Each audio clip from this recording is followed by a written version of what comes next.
నీళ్లు నిధులు నియామకాల విషయానికి వస్తే నీళ్ళను మనం కాపాడుకున్నాం. కరెంటు వ్యవసాయం తెలంగాణ మొత్తం కరెంటు తెచ్చుకున్నాం, ఉచితంగా రైతులకు కరెంట్ ఇచ్చినాం. మన ఉద్యోగాలు లక్షల ఉద్యోగాలు ప్రైవేట్ కంపెనీకి కూడా వచ్చినట్టు చేసుకున్నాం. గవర్నమెంట్ ఉద్యోగాలు రిక్రూట్ చేసుకున్నాం. కాంట్రాక్ట్ ఉద్యోగులకు కూడా మనం జీతభత్యాలు ఇచ్చుకున్నాం, పిఆర్సీ ఇచ్చుకున్నాం, అత్యధిక జీతభత్యాలు ఇచ్చుకున్నాం. కృష్ణా నది మీద మన ఆధిపత్యం పోతూ ఉంది.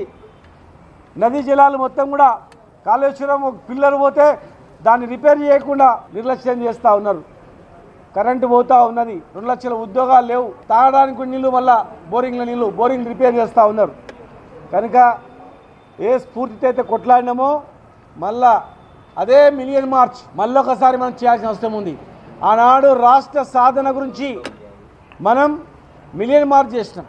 ఈరోజు మళ్ళా తెలంగాణ రాష్ట్రాన్ని సంరక్షించుకోవడానికి, ఇచ్చిన హామీలు నెరవేర్చుకోవడానికి మళ్ళీ మనం నడిపొగించాల్సిన అవసరం ఉంది. మళ్ళొకసారి మిలియన్ మార్చ్ చేయాల్సిన అవసరం ఉంది. ఆంధ్ర ప్రాంతంలో రిటైర్డ్ అయిన ఐఏఎస్ ఆఫీసర్ని ఇక్కడ నీటిపారుదల శాఖకు సలహాదారుని ఇట్లా అవుతుంది. మళ్ళీ మనం ఆంధ్ర తెలంగాణ కొట్లాడుకుందాం. మళ్ళీ మనం 2 రాష్ట్రాలు విడిపోయి ఇద్దరం బాగుపడాలని మేము కోరుకుంటా ఉన్నాం. కానీ ఇలా పేచీలు పెట్టి పంచాయతీలు పెట్టి చూస్తూ ఉన్నారు.